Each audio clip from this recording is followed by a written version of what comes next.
வணக்கம். நம்ம நற்றினில இன்னைக்கு 264வது பாடல் பார்க்க போறோம். ஆவூர் காவிதிகள் சாதேவனார் அவர் எழுதிய பாடல் இது. இது வந்து தலைமகன் தலைமகள் கிட்ட சொல்ற மாதிரி. இது ரொம்ப வித்தியாசமான ஒரு துறை. நம்ம இது வரைக்கும் இந்த துறையை பார்த்ததே இல்லை. இவங்க ரெண்டு பேரும் உடன்போக்கு போகி தலைவனுடைய ஊருக்கு போயிட்டாங்க. எப்பவுமே உடன்போக்குல தலைவியை அழைச்சிட்டு தலைவன் அவனுடைய ஊருக்கு போறதுதான் கணக்கு. ஃபுல்லாவே இது பேட்ரியாக்கல் சொசைட்டியோட இதுதானே இது. அதனால தலைவியினுடைய வீட்டுக்கு வர்றது மாதிரி எந்த பாட்டுமே வரல. மாறாக தலைவன் தலைவியை கூட்டிக் கொண்டு தன்னுடைய ஊருக்கு போறான். அதாவது அவங்க போகும்போது செவிலி வருந்தி பாடினது அந்த மாதிரி பாடல்கள்லாம் இருக்கு. ஐயோ கிளம்பி போயிட்டாளே அப்படி நற்றாய் வருந்துறது, அந்த மாதிரி பாடல்கள்லாம் இருக்கு. ஆனால் இது அவங்க கூட்டிட்டு போகும்போது அதோ பாரு எங்களுக்கு நம்ம ஊர் தெரியுது பாரு அப்படின்னு அவங்க காட்டுறோம். அவ இப்பதான் முதல் தடவை ஊரை விட்டு வெளியில வரா. சோ கொஞ்ச தூரம் போன உடனே அவன் அந்த தன்னுடைய ஊரை காட்டி சில அடையாளங்களை காட்டி நம்மளுடைய ஊர் அதோ வந்துருச்சு பாரு அப்படின்னு இதுல ஒரு அழகான சுட்டு இது இடம் இருக்கு, அது காட்டுறான். அங்க தூரத்துல இருக்கிற அந்த ஊரை காட்டி இதுதான் நம்மளுடைய ஊர் வந்துருச்சு வருந்தாதே அப்படின்னு சொல்லி, அதாவது வழிநடை வருத்தம் தீர அதோ கொஞ்ச தூரத்துல வந்தாச்சு அப்படின்னு காட்டுவது போல ஒரு அழகான பாட்டு. இந்த மாதிரி ஒரு துறை நம்ம இது வரைக்கும் பார்க்கல, குறுந்தொகையிலையும் பார்க்கல, நற்றினிலையும் இந்த 260 பாடல்கள் பார்த்த வரைக்கும் இந்த மாதிரி ஒரு துறை நம்ம பார்க்கல. பாம்பு அலை செறிய முழங்கி வலநேர்பு வான் தளி பொழிந்த காண்பு இல் காலை அணி கிளர் கலாவம் ஐது விரித்து இயலும் மணிப்புரை எருத்தின் மஞ்சை போல நின் வீப்பை கூந்தல் வீசு வழி உளர ஏகுதி மடந்தை எல்லின்று பொழுதே வேப்பையில் இரும்பில் கோவலர் யாத்த ஆ பூன் தென்மணி இயம்பும் ஈகான் தோன்றும் எம் சிறு நல் ஊரே. எம் சிறு நல் ஊர், சிறிய ஊர் ஆனால் அழகான நல்ல ஊர். ஈகான் தோன்றும், ஈ அப்படிங்கிறது ஆ ஈ ஊ நம்ம படிச்சிருக்கோம், அதெல்லாம் சுட்டு இல்லையா. அங்கே, இங்கு, உங்கு அப்படிங்கிறது நடுவுல சொல்றது. இங்க ஈகான் அப்படிங்கிறான், இது ஒரு சுற்று மாதிரி தான் பயன்படுத்தப்படுது. இங்க ஈகான் தோன்றும், அதோ தெரியுது பார் அப்படிங்கிறான். எம்முடைய சிறிய அழகான நல்ல ஊர் அதோ தெரிகிறது பார் அப்படிங்கிறான். அவங்க ரெண்டு பேரும் நடந்து போறாங்க. மாலை நேரம் ஆகிவிட்டது. மாலை நேரத்துக்கு ரெண்டு ரெண்டு அடையாளங்கள் இந்த பாட்டுல இருக்கு. ஒன்று எல் சூரியன் மறைய ஆரம்பிக்கிறது. சூரியன் மறையறதுக்கு முன்னாடி நம்ம வேகமா போயிடலாம், ஊருக்குள்ள போயிடலாம், இருட்டு போயிடும் அப்படின்னு. இரண்டாவது அடையாளம், மாடுகளை மேய்த்த கோவலர்கள் அந்த ஆணிரிகளை மீண்டும் தம்முடைய ஊருக்குள் செலுத்துகிறார்கள். காலையில மாடு மேய்க்க போனவங்க திரும்ப ஊருக்கு கூட்டிட்டு வராங்க, மாடுகளை மேய்ச்சு ஊருக்கு கூட்டிட்டு வராங்க. அதனுடைய அந்த ஆவினுடைய மணி ஓசை, கழுத்துல கட்டிருக்கக்கூடிய மணியினுடைய ஓசைகள் கேட்க ஆரம்பித்து விட்டன. அவங்க மேய்ச்சல் இதுல இருந்து ஊருக்குள்ள, எப்பவுமே மேய்ச்சல் எல்லாம் ஊருக்கு வெளியில தான் இருக்கும் இல்லையா. நிறைய முல்லைத்தறி பாடல்கள்ல பார்த்திருக்கோம். அந்த ஒற்றை ஒரு ஆவினுடைய மணி ஓசையை துன்புறுத்துகிறது, அல்லது மாலை நேரத்துல அந்த ஆவினுடைய மணி ஓசை எல்லாம் கேட்கும் போது என்னுடைய தனிமை மிகுகிறது அப்படிங்கிற மாதிரி நிறைய பாடல்கள். அந்த ஆவினுடைய மணி ஓசையை பத்தி மட்டும் வச்சுமே நிறைய பாட்டு குறுந்தொகையிலையும் இருக்கு, நற்றினையிலையும் இருக்கு, அகநானூர்லயும் இருக்குமா இருக்கும். நம்ம இன்னும் அதை பார்க்கல. இங்க ஆணிரைகளை மேய்த்தவர்கள் திரும்ப வீடு திரும்ப தொடங்கி விட்டார்கள். மாலை நேரம் வர ஆரம்பித்து விட்டது. இருட்டுறதுக்கு முன்னாடி நம்ம ஊருக்குள்ள போயிடலாம், அதோ தெரியுது பார் அதான் நம்ம ஊர் அப்படின்னு சொல்லி அவன் சொல்றான். அப்போ நடந்து வரும்போது அவளுடைய கூந்தல் பறக்கிறது, காற்றில் அவளுடைய கூந்தல் பறக்கிறது. காற்று அந்த கூந்தலுக்குள்ள வீசி இந்த கூந்தல் அப்படியே பறக்கிற இந்த காட்சியை நம்ம கற்பனை பண்ணிக்க முடியும். அவ ஒரு தோகை விரிக்கின்ற மயில் போல இருக்கிறாளாம் அவள். மயில் எப்படி இப்படி தோகையை விரிக்குமோ அது போல காற்றுல உலரக்கூடிய அந்த அவளுடைய கூந்தல், அந்த காற்று அடிப்பதனால அப்படி பறக்கக்கூடிய அவளுடைய கூந்தல் மயிலுடைய தோகை போல விரிந்த பறந்த பெரிய கூந்தல் அவளுக்கு. பெரும்பாலும் தலைவியை வர்ணிக்கும் பொழுது நல்ல அடர்த்தியான நீண்ட கூந்தல் உடையவளாதான் சங்க இலக்கியங்கள் சொல்லுகின்றன. அது ஒரு பெண்ணினுடைய அழகுக்கு அடையாளமாகவும் அதுதான் சொல்லப்படுகிறது. அதனால இங்க உன்னுடைய கூந்தலை காற்று உலர்த்தும் போது நீ ஒரு கலாப மயில் போல, தோகை விரித்த, கலாபம்னா தோகை, தோகை விரித்த மயில் போல இருக்கிறாயே. மாலை நேரம் வந்து விட்டது, நாம் நம்முடைய ஊருக்கு செல்வோம். அப்படி ஏதோ ஒரு தெரியுது பார் அதான் ஊரு அப்படிங்கிறான். அழகான பாட்டு. பாம்பு அலை செறிய முழங்கி, அலைனா அந்த பாம்பு வசிக்கக்கூடிய அந்த மண்ணில் இருக்கக்கூடிய அந்த புற்று. பாம்பு உள்ள போய் மறைஞ்சிருச்சு. ஏன்னா மின்னல் மின்னி இடி இடிக்கும் போது இடி எங்க தலையில விழுந்துருமோன்னு பாம்பு தன்னுடைய புழைக்குள்ள போய் மறைந்து விடும். பாம்பு அலை செறிய முழங்கி, மேகம் இடியை முழக்குகிறது. வளநேர்வு வான் தளி பொழிந்த காண்பு இல் காலை. வானம் முழங்கி வளநேர்வு, வளநேர்வுனா வளமாக சுற்றி எழுந்து, வளநேர்வு அப்படிங்கிறது வலப்புறமாக மேகங்கள் சுற்றி வந்து மழையை பொழியும் அப்படிங்கிறது நிறைய பாட்டுல சொல்லப்பட்டிருக்கக்கூடியது. வானத்துல மேகம் அப்படி வலப்புறமாக சுழன்று வந்து மழையை பெய்யும் அப்படிங்கிறது. அப்படி வந்து விண்ணிலிருந்து எழுந்து மழையை பொய்யும். அப்புறம் மழை பெய்யும் போது வான் தளி பொழிந்த காண்புயில் காலை, அந்த அழகான அந்த காலையில, காண்புயில் அழகு அழகு விழுந்து விளங்கக்கூடிய அந்த காலையில அணிகிளர் கலாவம் ஐது விரித்து எழும். அணிகிளர் அழகு பொருந்திய தோகையை உடைய மயில் தன்னுடைய தோகையை விரித்து ஆடுவதை போல, மணிப்புரை எழுத்தின் மஞ்சை போல, மணிப்புரை எழுத்தி மணி நிறம் பொருந்திய அழகான கழுத்தை உடைய அந்த மயிலினுடைய மயில் தொகை விரித்து ஆடுவதை போல நின் வீப்பை கூந்தல் வீசுவெளி உளர. வீண மலர்கள், நல்ல மலர்ந்த மலர்களை அவள் தலையில் சூடியிருக்கிறாள். அந்த அந்த அந்த கூந்தல் வந்து இப்போ காற்று வேகமாக, இப்போ வந்து ஊருக்கு உள்ள நடந்து வராங்க, சோ வெட்ட வெளியா தான் இருக்கும் இந்த இடமெல்லாம். அப்ப காற்று வேகமாக வீசுகிறது, அப்ப அவருடைய கூந்தல் நன்றாக பறக்கிறது.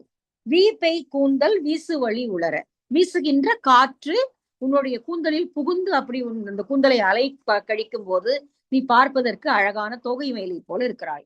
ஏகுதி மடந்தை, இன்னும் கொஞ்சம் வேகமா போலாம், வா ஏகுதி, வா சீக்கிரமா போலாம்.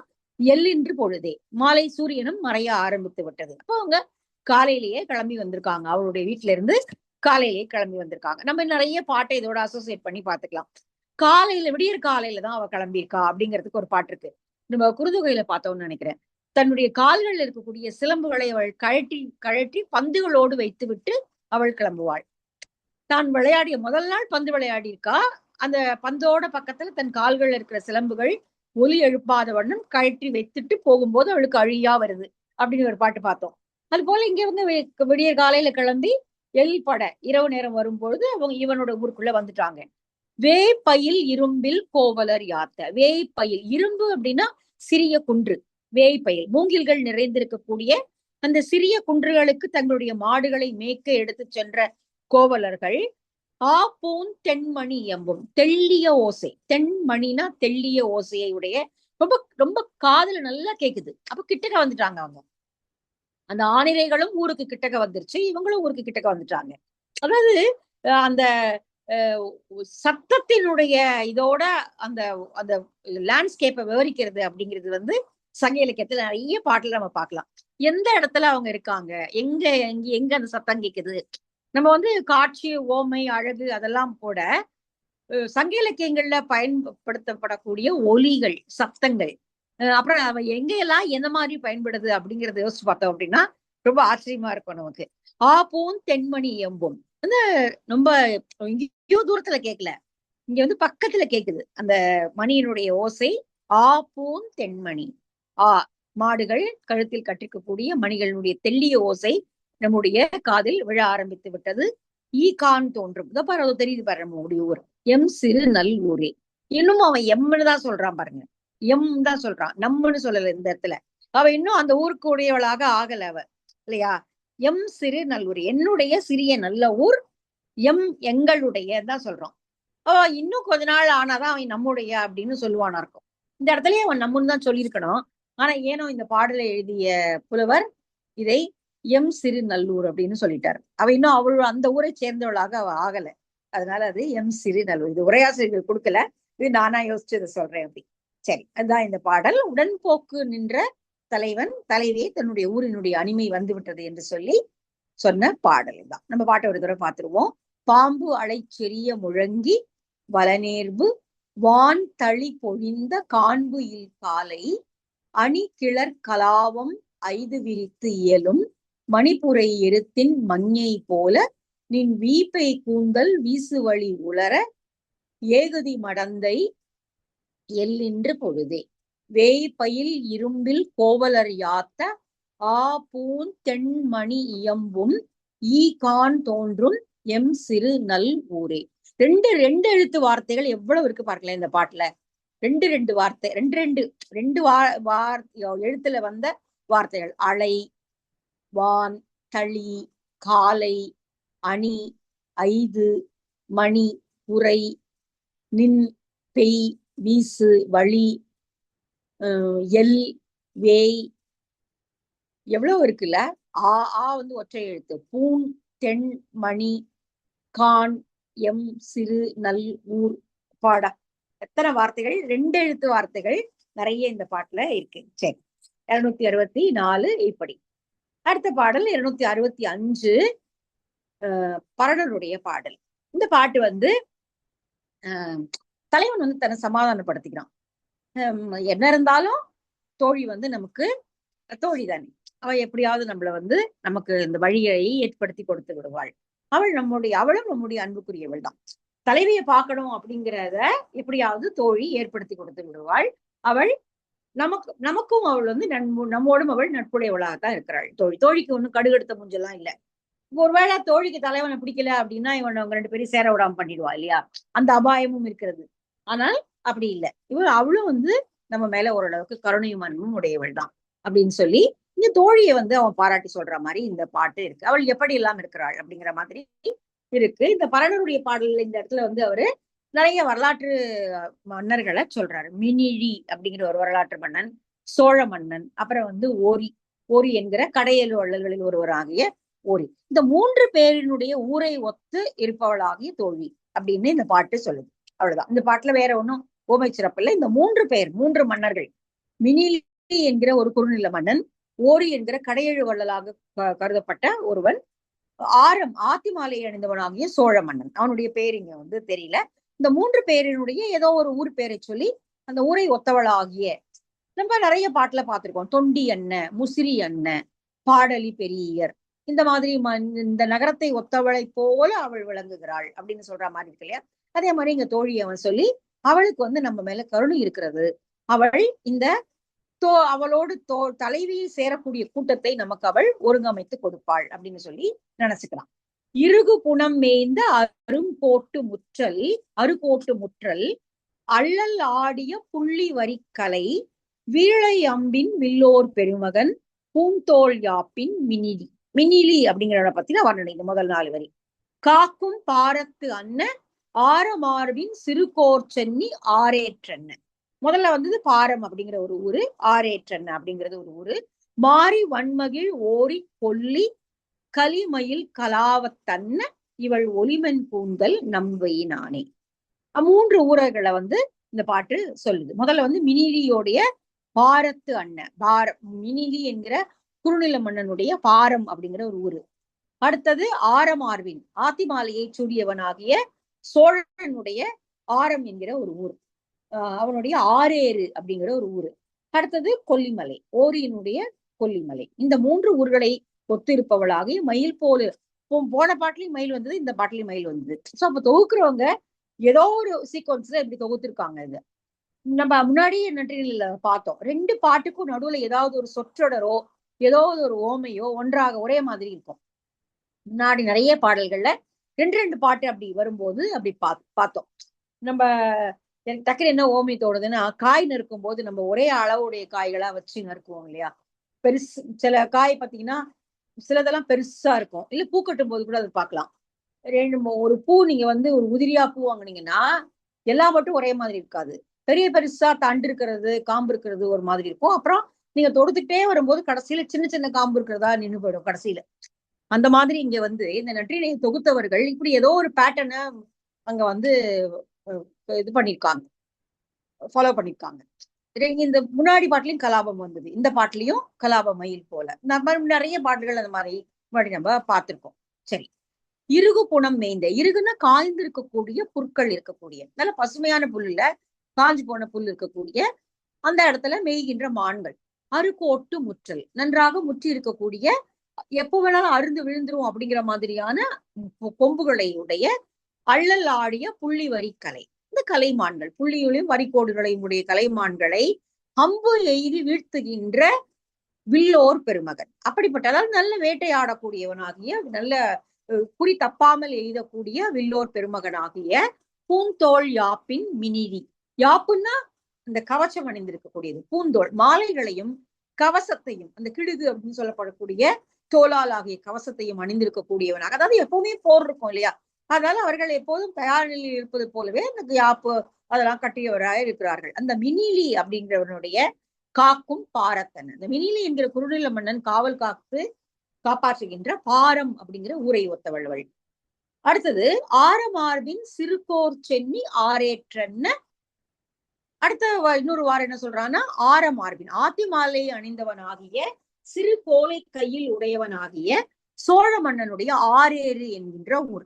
இந்த ஊரையும் ஒத்தவளாக பாரம் என்கிற ஊர், ஆரேறு என்கிற ஊர். அடுத்தது மாரி வன்மகிழ் ஓரி, மழையை போல வள்ளன்மையை கைமாறு கருதாத. ஏன் மாறி மாறி அப்படின்னு சொல்லணும் அப்படின்னா, மாறி யாரு இவங்க இன்னவங்க இவங்களுக்கு கொடுக்கலாம் அவங்களுக்கு கொடுக்காத கூடாது அப்படிங்கிற வேற்றுமை எல்லாம் இல்லாமல் எல்லோருக்கும் கொடுத்து. மழை பெஞ்சா எல்லாருக்கும் தான் மழை, பெய்யலன்னா யாருக்கும் கிடையாது. இப்ப நம்ம கபிலருடைய பாடல் ரொம்ப ஒரு புகழ்பெற்ற ஒரு பாடல் வஞ்ச புகழ்ச்சி அணியில வரக்கூடிய ஒரு பாட்டு நம்ம கேள்விப்பட்டிருப்போம், சின்ன வயசு கிளாஸ்லயும் படிச்சிருப்போம். பாரி பாரி என்று பலவேத்தி ஒருவர் புகழ்வர் சென்னா புலவர், பாரி ஒருவனும் அல்லன் மாரியும் உண்டு இங்கு உலகு புறப்பதுவே. இன்னும் எல்லாரும் இன்னும் பாரிதான் உலகத்தை காப்பாத்துறான், பாரிதான் உலகத்தை காப்பாத்துறான்னு சொல்லிக்கிறீங்களே, பாரி மட்டுமா உலகத்தை காப்பாத்துறான்? இந்த உலகத்தை மழை கூட தான் காப்பாத்துது. வாரியம் உண்டு இங்கு உலகு புறப்பதுவே. அப்போ பாரிக்கு நிகரானவன் மனிதர்கள் யாரும் இந்த உலகத்துல இல்லை. இயற்கையினுடைய சக்தியாகிய மழைதான் பாரிக்கு நிகர். பாரியை மட்டம் தட்டுவது போல அந்த பாடல் முதல் பார்வையில் இருந்தாலும் அது இயற்கையோடு இருக்கக்கூடிய மாரிதான் அவனுக்கு ஒத்தவன் அப்படிங்கிற மாதிரி அந்த பாடல் புனையப்பட்டிருக்கும். அது கபிலருடைய பாடல். இங்க மாரி வன்மகிழ் ஓரி, மாரியை போல வள்ளன்மை தன்மை உடையவனாகிய ஓரியினுடைய கொல்லி மலையில் இருக்கக்கூடிய கலிமயில் கலாவத்தன், ஆரவாரத்தோடு ஆடுகின்ற.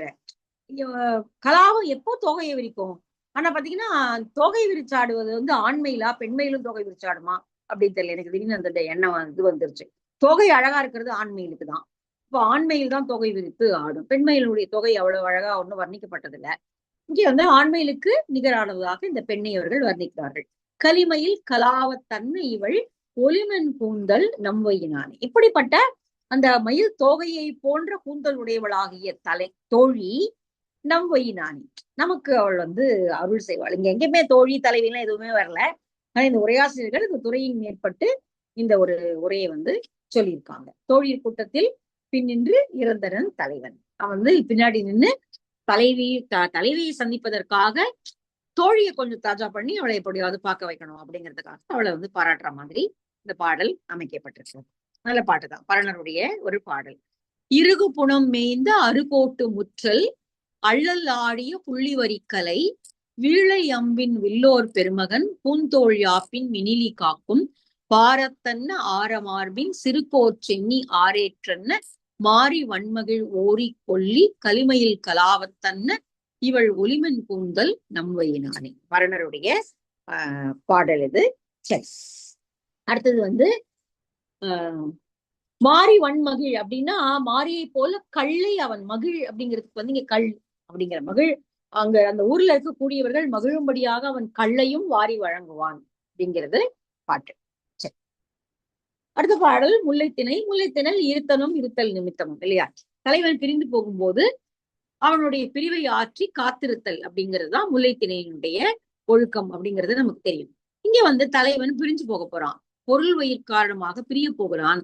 அப்ப கவலைப்படுறான், எப்படி அவகிட்ட சொல்லிட்டு போறது அப்படின்றத வருத்தம் வரும்பொழுது அப்ப தோழி சொல்றான், அப்படி காத்திருக்க வேண்டியது எங்களுடைய கடமை தானே, அதுதானே அழகு, அது பெண்டிருக்கு, அது அழகுதானே, கற்புடைய ஒரு பெண் அப்படித்தானே இருப்பா, அதனால நீ அதுக்கெல்லாம் கவலைப்படாத, போயிட்டு வா, நாங்க நீ வரும் வரை உன்னுடைய பிரிவை ஆற்றி உனக்காக காத்திருக்கக்கூடிய செயலை நாங்கள் மகிழ்வோடு இந்த ஊரில் இருந்தபடியே செய்து கொண்டிருப்போம், நீ கவலைப்படாம போயிட்டு வா அப்படின்னு சொல்லி அவனுக்கு சமாதானம் சொல்லி அனுப்புறான். தலைமகனை செலவு உடன்பட்டது, அவன் பயணம் போக முடிவு செய்த போது நீ தைரியமா போயிட்டு வா அப்படின்னு சொல்லி தோழி இங்க அவனை ஆற்று வைக்கிறாள். அதுதான் இந்த பாடல். கச்சுப்பேட்டு இளந்தச்சனார் எழுதிய பாடல். நீங்க நாங்கள் தனியாகவும் இருந்து எங்களுடைய இல்லற கடமைகளை ஆற்றியவாறு இருப்போம், கவலைப்பட வேண்டாம் அப்படின்னு சொல்லி சொல்றான். கொல்லை கோவலர் குறுங்குணம் சேர்த்த குறுங்கார் புறவின் புவியினர் வான்பூ ஆடுடை இடைமகன் சூட பூக்கும் அகலுள் ஆங்கன் சீரூர் அம்மே அதுவே சாலும் காமம் அன்றியும் எம்விட்டு அகரிராயின் பொன்னொன்று கூறுவல் வாழியர் ஐய வேறுபட்டு இரிய காலை இரியின் பெரிய அல்லவோ பெரியவர் நிலையே. அப்படி இருப்பதுதானே அழகு. பெரிய அல்லவோ பெரியவர் நிலையே. நீ இப்படி பொருள் வயிறு பிரிந்து போயிருக்கும் பொழுது அதை ஆற்றி இருப்பதுதானே எங்களுடைய கடமை. அதனால நீ அதை பத்தி கவலைப்பட வேண்டாம், போயிட்டு வா அப்படின்னு சொல்லி அனுப்புறான். நீங்கள் தனித்தொழிய நீங்கள் எங்களை கைவிட்டு வினை மேல் வயல் நீங்கள் பிரிவீர்கள் என்றால் அப்பொழுது நாங்க காலத்தை கால அதாவது மழை எப்ப பெய்யும், எப்ப அவன் திரும்பி வரக்கூடிய நேரம் வரும் அப்படிங்கிறத கவனிச்சுக்கிட்டே தான் இருப்பாங்க இல்லையா. அது மாதிரி நிறைய பாடல்கள் இருக்கு. ஒரு இடத்துல தோழி சொல்லுவா, நீ வாயேன் அந்த நம்மளுடைய வீட்டினுடைய மதில் மேல ஏறி முல்லையினுடைய கொடிகள் பூக்க ஆரம்பித்து விட்டன பார். இந்த பூக்கள் பூக்க ஆரம்பிச்ச உடனே கார்காலம் வரப்போகிறது என்று தெரியும், தலைவன் வரப்போகிறான் அப்படிங்கிற மாதிரி பாடல்கள் நம்ம நிறைய பார்த்திருக்கோம். இப்ப இங்க நீ வர வரைக்கும் நாங்க அந்த காலத்துக்காக காத்து கொண்டிருப்போம் அப்படிங்கிறான். கொல்லை கோவலர் குறும்புணம் சேர்த்த இந்த பின்னாடி வீட்டினுடைய பின்புறம் இருக்கக்கூடிய அந்த குறுங்காடுகள்ல குறுங்கார் குறவின் புவியினர் வான்பு புறாமரம். புறாமரத்தினுடைய பூக்கள் பாத்தீங்கன்னா இந்த வெட்சிப்பூ மாதிரியே இருக்கும், அப்படியே பஞ்சா இருக்கும். பார்த்தா வெட்சி மாதிரி இருக்கு இல்லையா, இட்லி பூன்னு சொல்ற மாதிரி இருக்கு. அதான் இட்லி பூ இல்ல இது, அது வெட்சிப்பூ. இது புறா மரத்துல பூ. வெட்சி இந்த இட்லி பூ குறுஞ்செடி தான், அது மரம் கிடையாது. ஆனா இங்க இது மரம், புறாமரம். புறாமரத்தினுடைய அந்த குவியினர் வான்பூ, அந்த குவிந்த இனர்னா கொத்துக்களை உடைய ஒள்ளிய நிறமுடைய அந்த பூக்களை ஆருடைய இடைமகன் சூடப்போக்கும். ஆடுகளை மேய்த்து கொண்டு வரக்கூடிய இடைமகன் தன்னுடைய தலையில் அவற்றை சூடிக்கொள்வான். அந்த பருவம் வரம் வரை அகலுள் ஆங்கன் சீரூர் அம்மே. எங்களுடைய ஊர் இவ்வளவு அழகானது, இப்படி பூக்கள் பூக்கக்கூடிய இந்த ஊரில் நாங்கள் வசிக்கிறோம். அதுவே சாலும் காமம். அதுவே சாலும் காமம்னா காமம் என்பது ஆற்றி இருத்தல் அப்படிங்கிறதுதான். இந்த ஊரில் இந்த அழகான ஊர்ல நீ பிரிந்து போன நீ திரும்பி வரும் வரை நாங்கள் உங்களுக்காக காத்திருப்போம். அதுதான் காமத்திற்கு அழகு. காமம்னா இங்க விருப்பம் அல்லது காதல், அதுக்கு அழகு. அன்றியும் எம்விட்டு அகரிராயின் கொண்டொன்று கூறுவல். நீ எங்களை விட்டு இப்படி பிரிந்து வினைவயிர் போக முடிவு செய்து விட்டாய் என்றால் உனக்கு ஒன்று நான் சொல்லுவேன் தலைவனே, வேறுபட்டு இரிய காலை இரியின் பெரிய அல்லவோ பெரியவர் நிலையில்.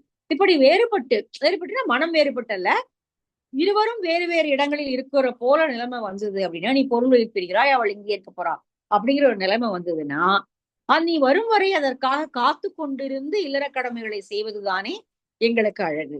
அதனால எங்களுக்கு அந்த பண்பு உண்டு, நாங்கள் அந்த பண்புடையவர்கள் தான். அதனால நீ கவலைப்படாத, நீ உன்னுடைய வினைவயிர் போயிட்டு வா, நாங்க இங்க உனக்காக காத்திருப்போம் அப்படின்னு சொல்லி சொல்றான். தலைவகன் ஆற்றியிருந்தோம் கூடி 2 வகையாவும் சொல்றாங்க இந்த பாட்டுக்கு. ஒண்ணு நீ வினைவயிர் போடா, நாங்க பிரிஞ்சு உனக்காக காத்திருப்போம். நீ மன ஏற்பாடு செய்வதற்காக நீ போயிட்டு திரும்பி வர வரைக்கும் நாங்கள் எப்படியாவது உனக்காக காத்திருக்கிற அந்த செய்தியும் நாங்கள் செய்தோம் அப்படிங்கிற மாதிரியான இன்னொரு கூற்று விளக்கமும் சொல்றாங்க. அதுவும் இந்த பாட்டுக்கு பொருந்தி வரதாதான் இருக்கு. எப்படி இருந்தாலும் ஆற்றிருத்தல் என்பது பெண்டிற்கு அழகுதானே, அதனால அதை நாங்கள் இந்த ஊரில் இருந்தபடி செய்வோம், நீ வருந்தாதே அப்படின்னு சொல்லி சொல்றான். அதான் இந்த பாட்டை ஒரு தடவை பார்த்துருவோம். கொல்லை கோவலர் குறும்புணம் சேர்த்த குறுங்கார் குறவின் புவியினர் வான்பூ ஆடுடை இடைமகன் சூடப்பூக்கும் அகல் உள் ஆங்கன் சீரூரம்மி. அதுவே சாலும் காமம் அன்றியும் எம்விட்டு அகரிராயின் பொன்னொன்று கூறுவல் வாழியரைய வேறுபட்டு இரிய காலை இரியின் பெரிய அல்லவோ பெரியவர் நிலையே. நாங்கள் ஆற்றிருக்கக்கூடிய பெருமிதம் என்பது எங்களுக்கு உண்டு அப்படின்னு சொல்லி அவனை ஆற்றி வைக்கிறாள். அதான் இந்த பாடல்.